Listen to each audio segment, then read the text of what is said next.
नमस्कार। City tales के दूसरे एपिसोड में आपका स्वागत है। यहाँ हम विभिन्न शहरों के अलग अलग लोगों से बात करते हैं और यह जानने की कोशिश करते हैं कि उनकी दृष्टि में उनका शहर कैसा है। इस एपिसोड में हमारे साथ प्रोफेसर राजेंद्र कुमार हैं। राजेंद्र जी प्रख्यात आलोचक और कवि हैं। वे इलाहाबाद विश्वविद्यालय में लंबे समय तक हिंदी के प्रोफेसर रहे हैं। राजेंद्र जी 80 साल पूरे कर चुके हैं। वे 81वें साल में हैं। उनसे हमने पूछा कि वे कौन से शहर हैं जो उनकी स्मृतियों में आते हैं, वे कौन से शहर हैं जिनसे वे अपना जुड़ाव महसूस करते हैं। तो उन्होंने कानपुर और इलाहाबाद इन दो शहरों के बारे में बताया, थोड़ा कानपुर और ज़्यादा इलाहाबाद। यह बातचीत लंबी है तो इसको हम 2 भागों में रिलीज़ करेंगे। यह रहा पहला भाग, आइए सुनते हैं। हाँ भाई, वो गे का वो है ना, कितनी नावों में कितनी बार। तो वैसे ही समझ लो, बताने चलें तो कितनी शहरों में कितनी बार। मतलब कई बार तो ऐसा हुआ कि घर से जी उठता था तो फिर बिना बताए किसी को गाड़ी में बैठ गए। और उस ज़माने में ये बोध नहीं था कि कौन गाड़ी कहाँ से किस रूट से जाती है, कहाँ जाती है क्या। तो सबसे पहले हमें याद है कि हम कानपुर से जब चले तो दिल्ली गए। हाँ, और दिल्ली में हुआ यूँ कि हमारे जिस मकान में हम कानपुर में रहते थे, पुश्तैनी मकान, उसमें नीचे का हिस्सा जो था वो किराए पर उठा रहता था। और नीचे जो किराएदार थे वो बहुत छोटे छोटे लोग थे। कोई चाट बनाने वाला, कोई कपड़ा धोने वाला है, कोई वो आम का पन्ना बेचने वाला, कोई मिल में काम करने वाला। इस तरह के लोग, तरह तरह के, मतलब निम्न वर्ग के लोग रहते थे। तो जो चाट पकौड़ी बनाते थे नीचे, उनके लड़के का नाम था सुंदर। तो सुंदर भाग गए थे, और सुंदर जब भागने के 1 साल बाद लौटे थे वहाँ से, मतलब वापस, तो एक कैलेंडर लाए थे। वो कैलेंडर एक बर्तन की दुकान का था, क्योंकि बर्तन की दुकान पे ही काम करते थे। वो जब भागे होंगे तो उन्हें जो काम मिला होगा चावड़ी बाज़ार नाम के इलाके में, मोहल्ले में, दिल्ली के, उनको एक बर्तन की दुकान पर काम करने का मौका मिला होगा। तो वो जब साल भर बाद आए दिल्ली से तो कैलेंडर लाए, और हम उनके साथ खेलते थे बचपन में। तो बचपन की यारी थी तो खुलापन था। तो उन्होंने कैलेंडर दिया हमको, तो वो कैलेंडर हमने रख लिया अपने पास। फिर सुंदर चले गए।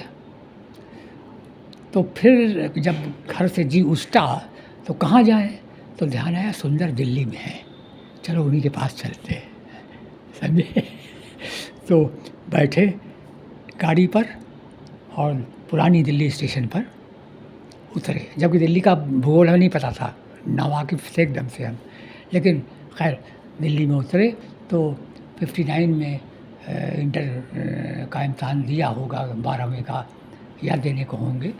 तो पहुँचे तो वही कैलेंडर लेकर निकले थे, उसका पता लिखा हुआ था कैलेंडर पर। तो हमें याद है तब दिल्ली में इतनी भीड़ भाड़ नहीं थी उस दौर में जैसी आज हो गई है।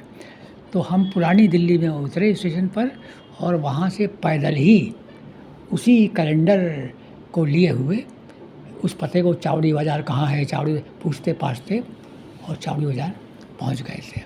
और जब वहाँ पहुँचे तो 10 बजे, मतलब गाड़ी सवेरे पहुँची थी और दुकानें 10 से पहले खुलती नहीं थी। हम जल्दी पहुँच गए दिल्ली। तो खैर बस निकल पड़े कि चावड़ी बाज़ार जाना है। चावड़ी बाज़ार पता करते करते पहुँच गए, और वो दुकान भी पता कर ली जिसमें सुंदर काम करते थे। लेकिन 10 बजे से पहले का समय रहा होगा, दुकान थी बंद। तो मालूम ये पड़ा कि दुकान 10 बजे खुलेगी। तो फिर वहीं हम बाहर, दुकान के बाहर चबूतरा था, वहीं हम बैठ गए। और जब दुकान खुली तो जो मालिक हो या जो भी हो, तो उनसे हमने पूछा कि सुंदर यहाँ रहते हैं। तो उन्होंने कहा हाँ हाँ, अभी आते होंगे, काम करते हैं यहाँ। तो उन्हीं के यहाँ बैठ गए। फिर सुंदर आए। सुंदर ने हमको देखा, चौंक पड़े, अरे तुम यहाँ कैसे। अरे हमने कहा आ गए भाई। बाबूजी को बता के आए हो कि नहीं। हमने कहा नहीं बाबूजी को नहीं बताया हमने। तो बोले गलत बात है ये, परेशान होंगे। खैर अब आ गए हो, तो खैर चाय वाय पिलाई उन्होंने और फिर उस दिन दुकान से ली छुट्टी उन्होंने। बोले देखो ऐसा है दिल्ली आ गए हो तो चलो घुमाते हैं, लेकिन रात वाली गाड़ी से सीधे कानपुर वापस जाना है और बाबूजी परेशान हो रहे होंगे बता के नहीं आए हो।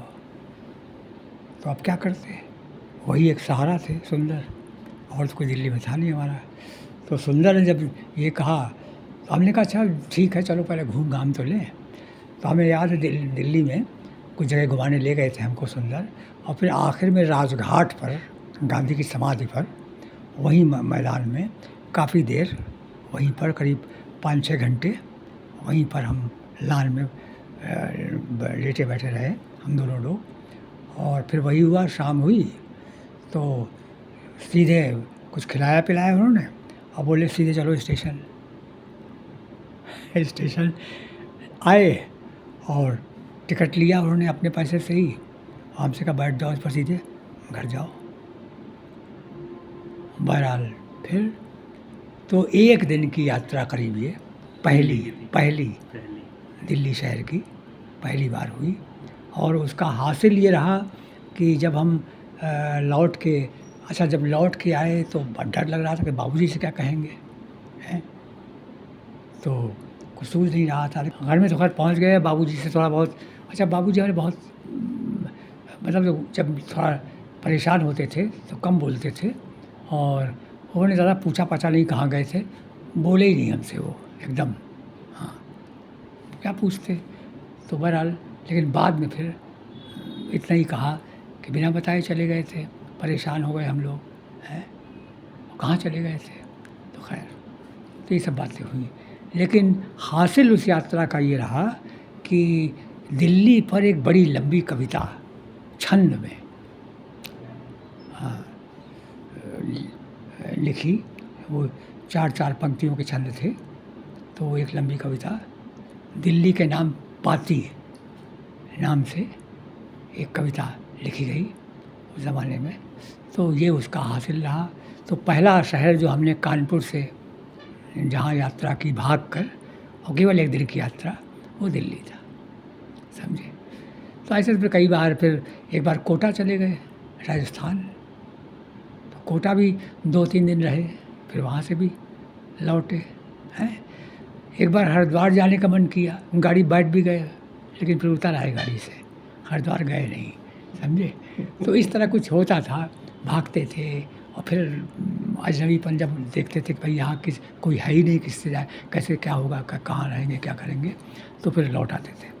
तो ये शहरों में ऊब से या कहो कि कुछ थोड़े क्षोभ की वजह से, अकेलेपन की वजह से जब परेशानी होती थी तो इस तरह भागते थे, कुछ शहरों में यात्राएं की। तो ये तो कुछ यात्राएं इस तरह की हुई। फिर इलाहाबाद 2 बार की यात्रा हुई। एक बार आए इलाहाबाद सन 65 में, तो यहाँ आए और फिर ये यहाँ पर उन दिनों एक आज भी है एक इंटर कॉलेज होता था, अग्रवाल कॉलेज, जो अब भी है ज़ीरो रोड पर है अग्रवाल कॉलेज, और उसी के पास एक टाकीज़ है अजंता टाकीज़ के पास ही अग्रवाल कॉलेज है। तो अग्रवाल कॉलेज ऐसे ही जब इलाहाबाद आ गए तो इलाहाबाद में हमारे पिताजी की 3 शादियाँ हुई थी। हमारी माँ दूसरी थी, और जो पहली माँ थी जिनसे शादी हुई होगी, उनके चाचा यहाँ रहते थे इलाहाबाद। तो फिर हमने कटरा में यहीं पर तो वहाँ शरण ली, उनके यहाँ नाना कहते थे उनको हम, तो उनके यहाँ शरण ली हमने। तो उनके यहाँ शरण ली, लेकिन ये अजीब लगता था कि भाई किसी के यहाँ रहो, 1-8 दिन की बात दूसरी है, लेकिन अब ज़्यादा दिन रहना है तो फिर कैसे रहेंगे। तो बगल में कटरा में ही उस ज़माने में मोहल्लों में लाइब्रेरीज़ बहुत हुआ करती थी, अब नहीं है, लेकिन उस वक्त ये बात है 65 की। तो उस वक्त कटरा एक ऐसा मोहल्ला था जैसे आज की तरह नहीं था, आज तो बहुत मार्केट है। बहुत मार्केट है। उस वक्त कटरा बस चौराहे पर, जो नेत्राम का चौराहा जहाँ है, वहाँ पर कुछ दुकानें थीं, और बस वहीं पर थोड़ी कपड़े की दुकानें थी, मिठाई की दुकानें थी, और भी सामान की दुकानें थी। सब्ज़ी मंडी में पहले लगती थी वही लक्ष्मी टाकीज़ के आसपास। तो उधर का एरिया कुछ रहता था शोरगुल का। और बाकी इधर यूनिवर्सिटी की तरफ आओ तो एकदम सन्नाटा। बस दोपहर में, दिन में वो लड़कों की आवाजाही, और यूनिवर्सिटी रोड पर जो किताबों की दुकानें थी, तो किताबों की दुकानों पर कुछ भीड़ भाड़ रहती थी। शाम के टाइम एकदम सन्नाटा, यानी सुबह 10 बजे तक दुकानें जब तक नहीं खुलती थी एकदम सन्नाटा, और शाम को 5 बजे के बाद जब दुकानें बंद होने को होती थी तो एकदम सन्नाटा। तो ऐसा लगता था उस ज़माने में कि जैसे यूनिवर्सिटी पास में रही होगी। तो मतलब बड़ा शांत इलाका था। तो यूनिवर्सिटी के माकूल था, मतलब भाई यूनिवर्सिटी तो शांत जगह पे होनी चाहिए। तो उस दौर जब हम आए इलाहाबाद, तो ये शहर, अच्छा ये शहर इलाहाबाद बहुत महानगर सा तो कभी था ही नहीं, कस्बा जैसा था। मतलब बस्ती बहुत ज़्यादा नहीं थी, भीड़ भाड़ बहुत ज़्यादा नहीं थी। जो घने मोहल्ले थे वो चौक का इलाका था, वो घना, या फिर ये कटरे में थोड़ी घनी बस्ती थी, या फिर वो नया कटरा जो जहाँ मंफोगंज, बेली रोड वगैरह, वहाँ पर कुछ बस्तियाँ थीं। लेकिन ये इलाका जो था, यहाँ पर बस्ती तो थी, मकान थे, लेकिन बाज़ार नहीं थी। बस किताबों की दुकानों का ये यूनिवर्सिटी रोड का जो लेन था, फिर कर्नलगंज में थोड़ी कुछ दुकानें थी, और कटरा में चौराहे का नेत्राम के पास उधर की तरफ मनमोहन पार्क वाली रोड पर दुकानें थी। दारागंज वगैरह? दारागंज भी बहुत शांत था, जैसे आज वैसा नहीं था। और दारागंज में तो वो मंदिर वंदिर बहुत थे। दारागंज में आलोपी बाग जो आज है, वहाँ आलोपी देवी का मंदिर, बैराना, ये सब आसपास के इलाके थे। तो वो धार्मिक क्षेत्र, चूँकि संगम के पास का इलाका था, तो वहाँ मंदिर, दुकानें तो थोड़ी होती थी, लेकिन घनी बस्ती नहीं थी। दारागंज पुराना मोहल्ला था, मल्लाहों की बस्ती और इस तरह के लोगों की बस्ती। लेकिन दारागंज में ही हम आए तब तो खैर निराला जी नहीं थे, 64 में। हाँ नहीं थे वो। लेकिन देखा हमने वो घर जहाँ निराला जी रहते थे, जिस घर में, वो घर देखा। तो कहने का आशय कि मकान थे, बस्ती थी, लेकिन जैसे आज बहुत भीड़ भाड़ रहती है वैसी बस्ती नहीं थी। भीड़ भाड़ चौक की तरफ, या कटरे में थोड़ी बहुत, कर्नलगंज में थोड़ी बहुत, और फिर उधर जो स्टेशन के पास, वहाँ पर कुछ था। तो ऐसे ही था। तो बहुत इलाहाबाद कस्बा जैसा, कानपुर के मुकाबले। हाँ, कानपुर तो बड़ी भीड़ भाड़, कानपुर तो तभी बहुत भरा पूरा हो गया था, मज़दूरों का शहर था, मिलें बहुत थी कानपुर में उस ज़माने में। तो ये 50 के दशक की बात। अपन, हाँ 50 से क्या, जब हम आए, यानी जब हम आए तब तक, जब हमने इलाहाबाद कानपुर छोड़ा, तब तक कानपुर मज़दूरों और मिलों का शहर था। और कई मिलें तो ऐसी थीं जहाँ पर कम्युनिस्ट पार्टी के मज़दूरों के नेता होते थे, और हम भी उन दिनों थोड़ा संगत में आ गए थे। तो तब ये कानपुर में शील जी हुआ करते थे, मन्नूलाल शील, और जो कवि थे। हाँ, और कम्युनिस्ट पार्टी के कार्यकर्ता भी थे। और पृथ्वीराज कपूर को हमने उन्हीं के यहाँ देखा था। शील जी का एक नाटक था किसान, जो पृथ्वी थिएटर्स में पृथ्वीराज तब घूम घूम के थिएटर करते थे ना। वहाँ तो फिर स्थाईबाद में हुए, मुंबई में जा कर के अपना अड्डा जमाया उन्होंने। लेकिन उस ज़माने में बल्कि हमने तो खैर नाटक नहीं देखा उनका, पृथ्वी थिएटर का कोई नाटक हमने नहीं देखा। लेकिन बताते थे लोग कि पृथ्वी थिएटर्स की बड़ी धूम थी शहरों में उस ज़माने में। सर्कस, नुमाइशें, थिएटर, ये घूम घूम के होते थे अलग अलग शहरों में। कंपनियां होती थी, सर्कस कंपनियां, नुमाइश के आयोजक, और मेले ठेले में दुकानें वगैरह, तो ये घूम घूम के लगाई जाती थी। तो कानपुर में भी लगती थी।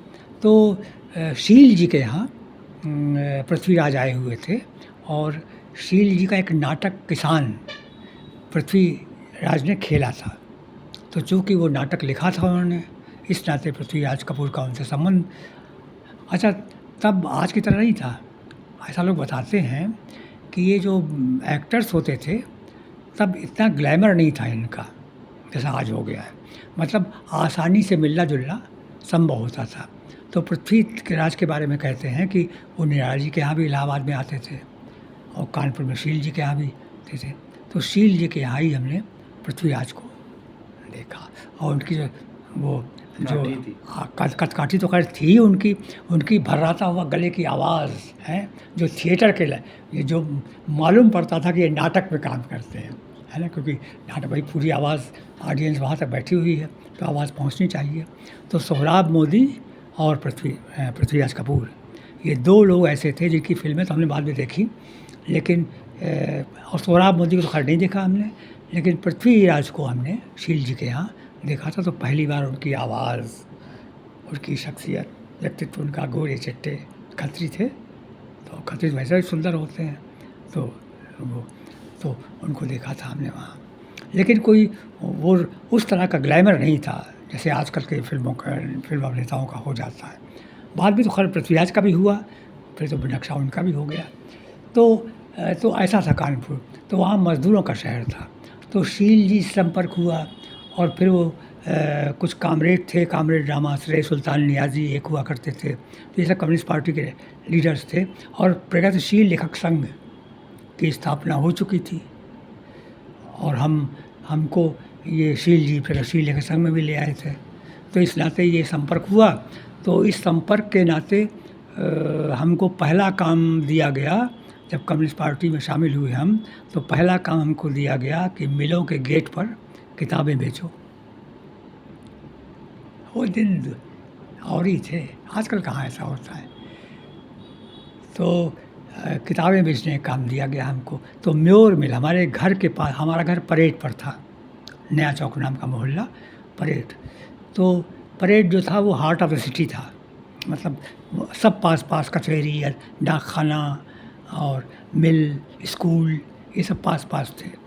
तो हमारे घर के पास ही म्योर मिल थी। तो म्योर मिल के गेट के सामने हमको किताब बेचने के लिए कि यहाँ लगा किताबें बेचो फुटपाथ पर। तो हमें याद है, तो जो हमारे यहाँ चाट वाले रहते थे तो वो म्योर मिल के गेट पर चाट का ठेला, चाट बेचने आते थे। उस ज़माने में एक तख्त, उसका लकड़ी का, काठ का एक चक्का होता था, गोल गोल बड़ा सा। उसी चक्के पर वो जो उनका नाम भगवती था, भगवती कहते थे उनको।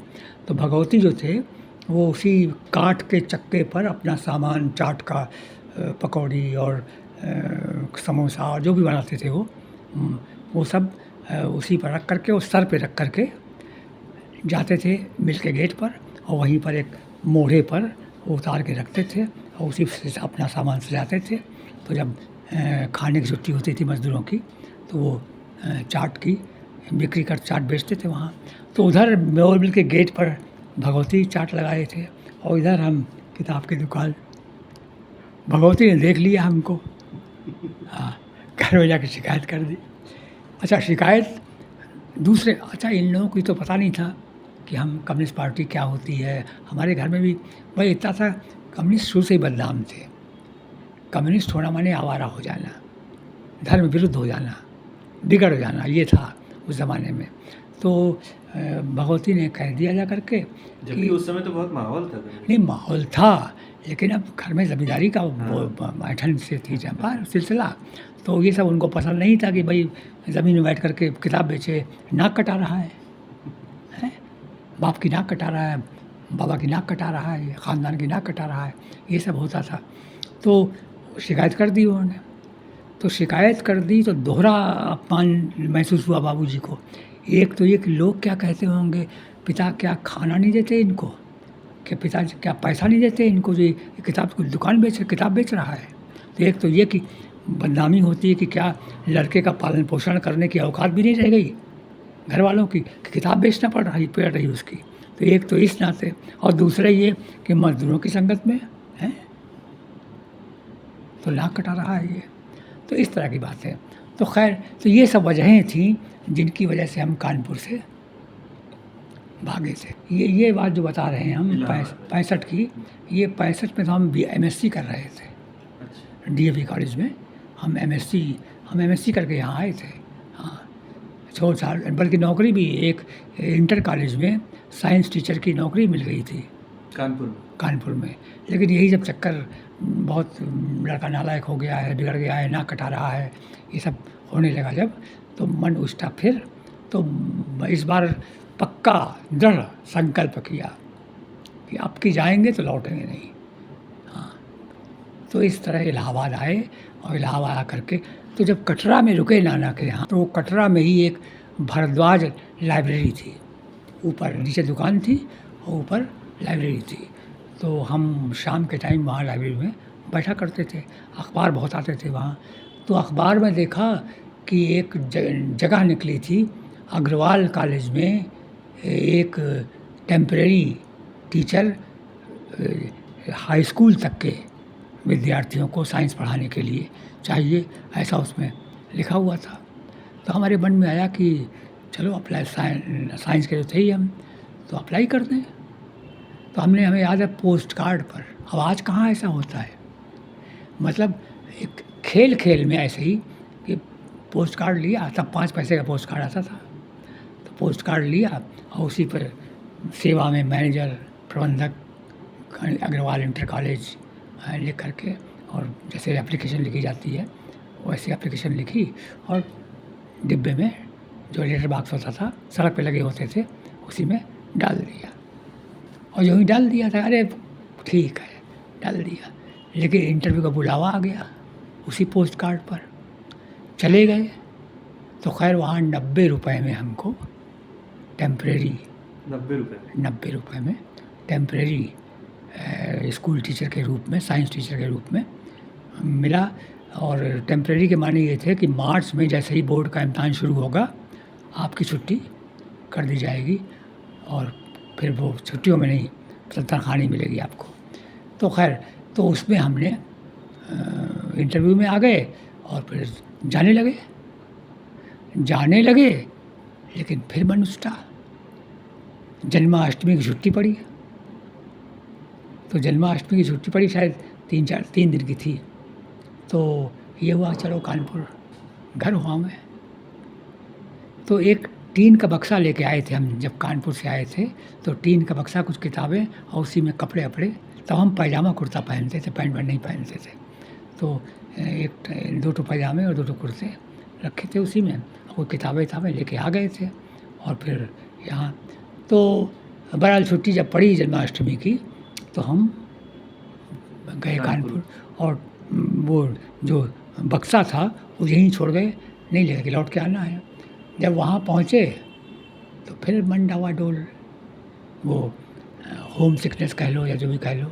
तो फिर यार ये सब कानपुर में देखो ऐसा माहौल था, ये मजदूरों की मीटिंग होती थी, ये सुल्तान नियाज़ी के यहाँ बैठक होती थी, और ये शील जी और फलाने जी, सुदर्शन चक्र और कामरेड रामाश्रय, उन सब के संग साथ फिर से हुआ।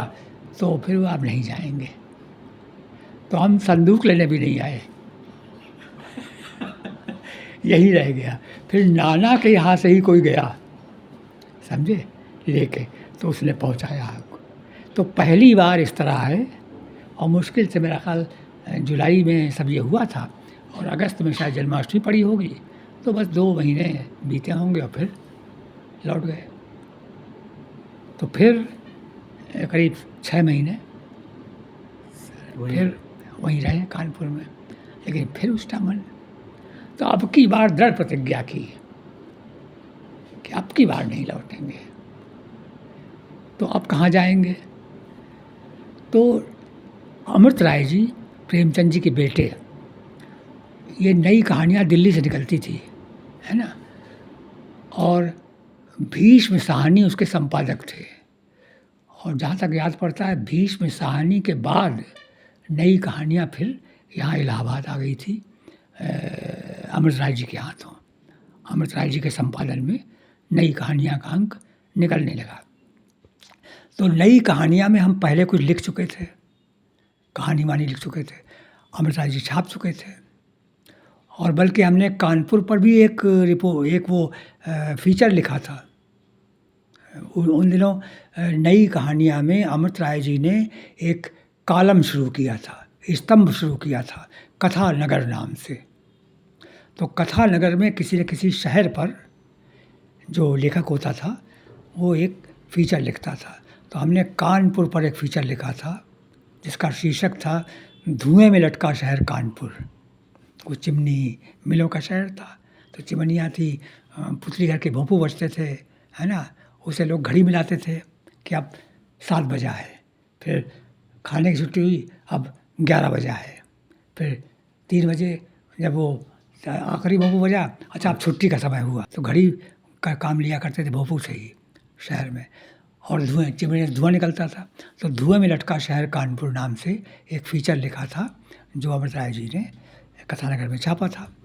तो कहने का आशय कि चिट्ठी पत्री अमृत राय जी से थी, मिले नहीं थे। एक लेखक संपादक का रिश्ता चिट्ठी पत्री के माध्यम से और छपने छपाने के माध्यम से बना था।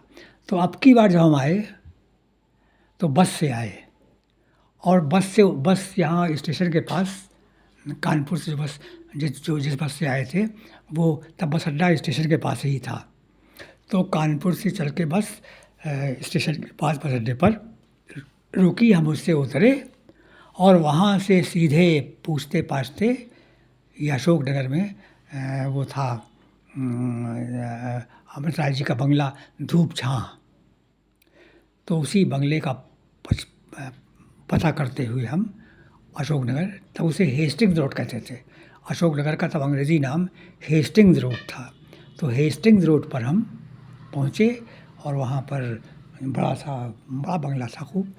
तो बड़े हिचकते हुए अंदर घुसे। तो खैर, तो बरामदे में अमृत राय जी बैठे हुए थे। तो कभी मुलाकात तो थी नहीं। हम पहुँचे और हमने उनके पैर छुए। तो उन्हें ऐसे देखा तो बोले, कहाँ से आए हो? हमने कहा, कानपुर से। क्या करते हो? कुछ नहीं। तो यहाँ कैसे आए? तो हमारे मुंह से निकल गया कि आपने हमारी कुछ चीज़ें नई कहानियाँ में छापी, तो इसलिए आपसे मिलने का मन हुआ, चले आए। ये नहीं कहा भाग के आए, कानपुर छोड़ के आए, तो आपसे मिलने चले आए, क्योंकि आपसे प्रोत्साहन मिला हमें लेखक के तौर पर, तो मिलने चले आए। तो उन्होंने कहा, अच्छा तो बैठो। तो खैर उन्होंने शरबत पिलाया। गर्मी के दिन थे, यही जून का महीना था, तो सन 67 का जून का महीना। तो वो शरबत आया और रखा, शरबत पिया हमने। फिर उन्होंने कहा, क्या सोच के आए हो इलाहाबाद? हमने कहा, कुछ नहीं, बस कुछ लिखेंगे पढ़ेंगे आपके सानिध्य में। बोले, वो तो ठीक है, लेकिन करोगे क्या? लिखने पढ़ने से तो काम चलता नहीं। तो हमने कहा, अच्छा, वो हंस प्रकाशन भी था उनका, अमृत राय जी का, किताबें भी छापते थे वो, बल्कि अपनी किताबें खुद हंस प्रकाशन से ही छापते थे वो। तो उन्होंने कहा, अच्छा ऐसा करो, हमारे हंस प्रकाशन में तुम, तब एक प्रमोद सिन्हा हुआ करते थे, वो भी को कविता लिखते थे, तो वो भी यहीं थे, बाद में दिल्ली चले गए थे। तो प्रमोद सिन्हा ऑलरेडी वहाँ काम कर रहे थे, हंस प्रकाशन को देख रहे थे। तो अमृत राय जी ने कहा कि तुम प्रमोद के साथ कुछ काम देख लेना और करना और यही रहना हमारे साथ। तो खैर वहीं पर रहे कुछ दिन, तो करीब महीने भर वहाँ हम रहे होंगे। लेकिन महीने भर बाद फिर वही लगा कि अब कहाँ तक पैसे, मतलब खाते भी उन्हीं के यहाँ थे, रहते भी उन्हीं के यहाँ थे। तो ये हुआ कि थोड़ा कुछ इंडिपेंडेंट हुआ जाए, आत्मनिर्भर हुआ जाए। तो फिर उसी कॉलेज की याद आई, अग्रवाल कॉलेज की। तो हमने पता किया कि क्या अब भी वही सिस्टम यहाँ चल रहा है। टेम्परेरी टीचर का। तो मालूम पड़ा हाँ चल रहा है। तो फिर एक एप्लीकेशन, अब की बार पोस्ट कार्ड पर नहीं, बाकायदा वहाँ एक कागज़ पर, सादे कागज़ पर लिख करके एप्लीकेशन, और वहाँ हमने जमा कर दी। तो खैर फिर वहाँ लग गए। वो लोग भूल चुके थे, मतलब बस थोड़े समय काम किया था, तो किसी को याद वाद भी नहीं था कि इसने काम किया होगा हमारे यहाँ। बहरहाल फिर से शुरुआत हुई, और फिर वही 90 रुपये और वही टेम्परेरी, समझे। तो इस तरह वहाँ फिर काम शुरू किया, लेकिन अब की बार लौटे नहीं। हाँ, और अमृत राय जी का बड़ा सहारा रहा। तो अमृत राय जी के यहाँ ही अच्छा, अमृत राय जी भी प्रगतिशील लेखक संघ में थे उस दौर में। तो अमृत राय जी के यहाँ बैठकी लगती थी शाम के टाइम। तो उर्दू डिपार्टमेंट के हेड थे एहतशाम साहब, सैयद एहतशाम हुसैन नाम के। वो उर्दू डिपार्टमेंट के उर्दू विभाग के हेड भी थे उन दिनों, और डीन भी थे आर्ट्स फैकल्टी के। अच्छा। तो वो भी तरक्की पसंद लेखक थे। तो इस तरीके से बहुत याराना था अमृत राय जी से एहतशाम साहब का। तो एहतशाम साहब वहाँ आते थे, करीब करीब रोज़ ही आते थे शाम को। तो वो हमको देखते थे। तो एक दिन उन्होंने पूछा हमसे कि मियाँ यहाँ तुम कब तक रहोगे? तो हमने कहा कब तक क्या, जब तक अमृत दादा का काम धाम देखने का मौका मिलेगा रहेंगे। बोले इससे देखो, अदब से पेट नहीं चलता, कुछ बेअदबी करो। एहतशाम साहब ने कहा अदब से पेट नहीं चलता, कुछ बेअदबी करो। तो हमने कहा आपके रहते बेअदबी करें? हाँ। तो बोले हाँ करनी पड़ेगी। और इतना कह के वो चुप हो गए। और अच्छा, जून का महीना था और जुलाई में एडमिशन शुरू होते थे, और उन दिनों एडमिशन इतने मुश्किल नहीं जैसे आज हो गए। तो एहतशाम साहब जब नेक्स्ट डे आए तो 3 फॉर्म, एडमिशन फॉर्म ले आए और बोले ये 3 फॉर्म हैं, कल तुमसे कहा था ना बेअदबी करो, तो तुम्हें बेअदबी ये करनी है कि अब जो अदब अदब में तुम, जो तुम्हारा शऊर है, अदब माने साहित्य उर्दू में, तो बोले जो तुम्हारा अदब में तुम्हारी दिलचस्पी है वो अपनी जगह है, लेकिन थोड़ी बेअदबी, नौकरी चाकरी भी कुछ मिल जाए तो अच्छा है, तो इसके लिए एमए कर लो। अच्छा, उनको बताया नहीं था हमने कि एमएससी करके आए हैं। हाँ, ये सब बताया नहीं था उनको हमने। तो उन्होंने सोचा होगा ये चला आया होगा, बीए ये करके चला आया होगा। पूछा भी उन्होंने कि ग्रेजुएशन कर लिया है? हमने कहा था हाँ कर लिया है, इतना ही कहा था। तो उन्होंने सोचा होगा ये एमए में कर लेगा तो अच्छा रहेगा। तो वो 3 फॉर्म एमए के लेके आए थे और बोले हिंदी में, उर्दू में, अंग्रेज़ी में, तीनों में भर दो। तो हमने उनसे कहा भी कि तीनों में कैसे भर दे, हमारा सब्जेक्ट बीए में ना हिंदी था, ना बीएससी में ना हिंदी था, ना उर्दू था, ना अंग्रेज़ी था। और थोड़ा उन दिनों साइंस के स्टूडेंट्स के लिए बीएससी में जनरल हिंदी या जनरल इंग्लिश कंपलसरी होती थी, पास करना होता था उसको। तो जनरल इंग्लिश में हमारा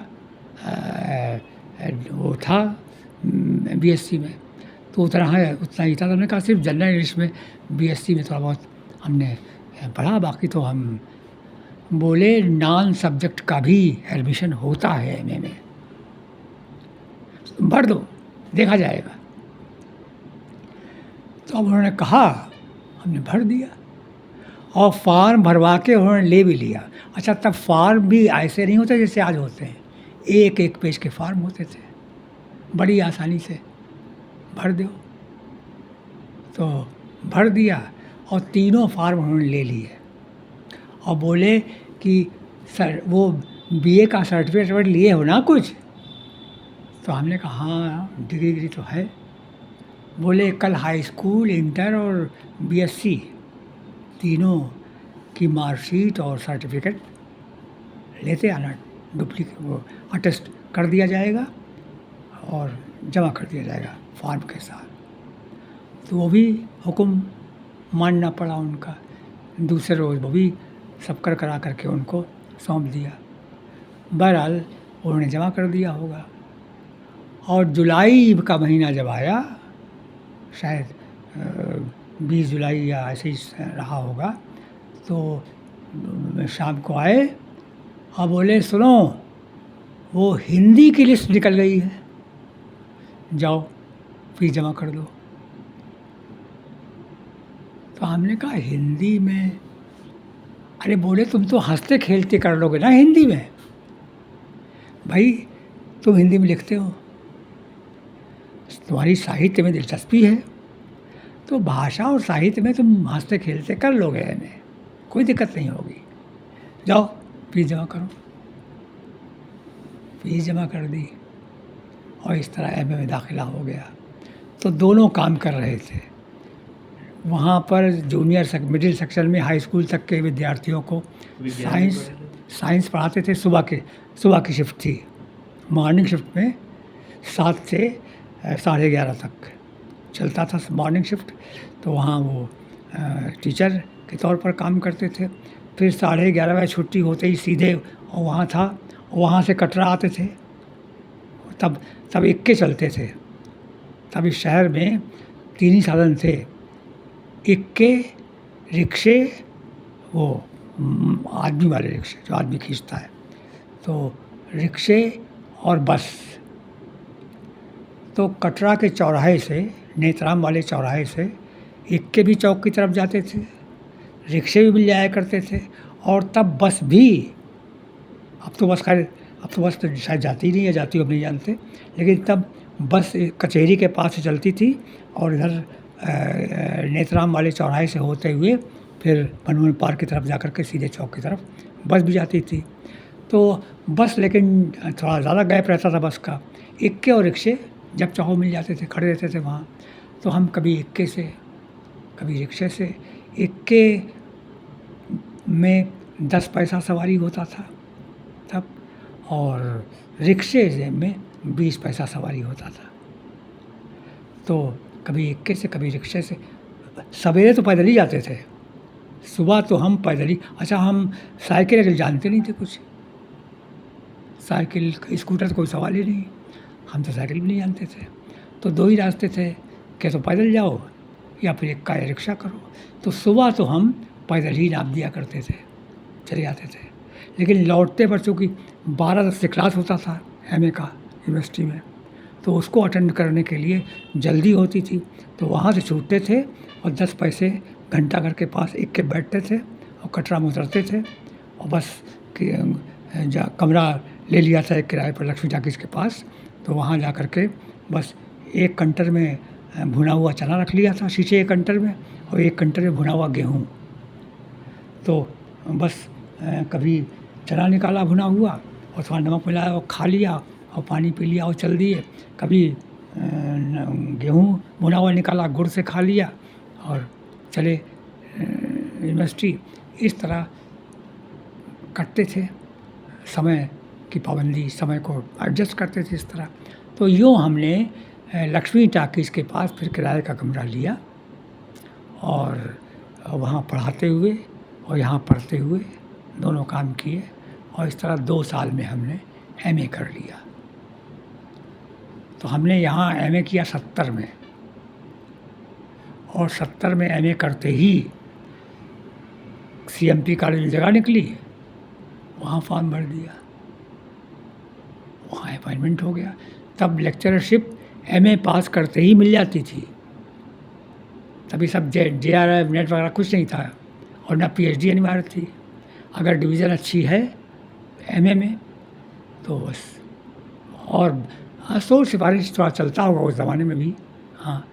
तो बहरहाल हमें तो वो भी नहीं करना पड़ा था, तो सीएमपी में नौकरी मिल गई और फिर सीएमपी में हो गए।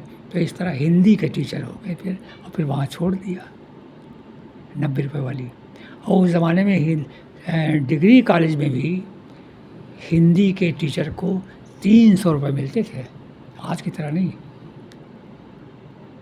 70 में 300 रुपये महीने से हमने शुरुआत सीएमपी कॉलेज में की थी। तो यूँ सीएमपी कॉलेज में आ गए। फिर तो खैर धीरे धीरे फिर शादी ब्याह हुआ कानपुर में ही। फिर अकेले फिर लौट शादी आदि होके फिर अकेले लौट आए और फिर 4-5 साल बाद परिवार यहाँ लाए। तो इस तरह फिर बस समझ लो कि इलाहाबादी हो गए। हाँ, तो ये इलाहाबाद हमारा शहर इस तरह बना, समझे।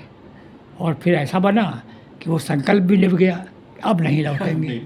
हाँ, तो वो फिर निभ गया और वाकई अब समझो करीब मेरा ख्याल है 52 साल करीब हो गए इलाहाबाद में रहते हुए। इन 52 सालों में आपने मतलब जर्नी इलाहाबाद की कैसी हाँ, देखी? इलाहाबाद में पहले बताया ना कि पहले बहुत शांत इलाका था ये यूनिवर्सिटी के आसपास का। तो सबसे पहले अमृत राय जी के यहाँ, अच्छा बल्कि अमृत राय जी ने पूछा भी, क्यों भाई कहाँ जा रहे हो? तो हमने फिर उनसे कहा कि ऐसा है कि यूनिवर्सिटी दूर पड़ती है, आपके यहाँ से यूनिवर्सिटी दूर पड़ती है, तो इसलिए अब हम लक्ष्मी टाकीज़ के पास एक कमरा मिल रहा है और अब नौकरी भी करना है, तो इसलिए वहीं पर रह रहे हैं। तो फिर उनका ठीक है। बहरहाल आते जाते रहे फिर हम अमृतसर। बल्कि उस ज़माने में अच्छा सिनेमा देखने का बहुत शौक़ था हमको। कानपुर में ही लत लग गई थी। अभी पृथ्वीराज कपूर से मिल ही चुके थे समझे, देख ही चुके थे। तो हमको सिनेमा की लत लग गई थी कानपुर से ही। तो वो कुछ उसका असर इलाहाबाद में भी रहा। तो इलाहाबाद में अच्छा तब कोई साथी संगी उस तरह से ज़्यादा थे नहीं। अच्छा हम कुछ संकोची स्वभाव के भी थे। हमारे स्वभाव में एक चीज़ ये थी, और शायद आज भी है वो, लेकिन अब तो खैर उभर गए उससे, अब उतना नहीं है, लेकिन उस वक़्त थी कि हम अपनी ओर से किसी से जल्दी दोस्ती नहीं कर पाते थे। हाँ, उधर से कोई थोड़ा दोस्ती का हाथ बढ़ा दे तो फिर एक कदम वो बढ़ाता था, तब फिर 2 कदम हम आगे हो जाते थे। लेकिन शुरुआत अपनी ओर से हम नहीं कर पाते थे। सहपाठी थे, पढ़ते थे लोग साथ, लेकिन बस क्लास में गए, चले आए, ज़्यादा वो नहीं था। लेकिन फिर धीरे-धीरे वो हुआ। तो कहने का आशय ये कि यहाँ पर हम अकेले ही रहे और लक्ष्मी टाकीज़ के पास रहते हुए, उस ज़माने में लक्ष्मी टाकीज़ यानी उधर मनमोहन पार्क से लक्ष्मी टाकीज़ के वो कटरा के चौराहे से, नेत्राम के चौराहे से लक्ष्मी टाकीज़ के चौराहे तक आते-आते सब्ज़ी की दुकानें तो थीं और कुछ कपड़े-वपड़े की दुकानें भी थीं, मिठाई की दुकानें थीं, ये सब था। ज़रूरत के सामान की चीज़ें मिलती थी। लेकिन लक्ष्मी टाकीज़ के पास आओ चौराहे के तो फिर सन्नाटा। इसके आगे की बातचीत हम अगले हिस्से में रिलीज़ करेंगे। वह हिस्सा अगले रविवार को आपके सामने होगा। शुक्रिया।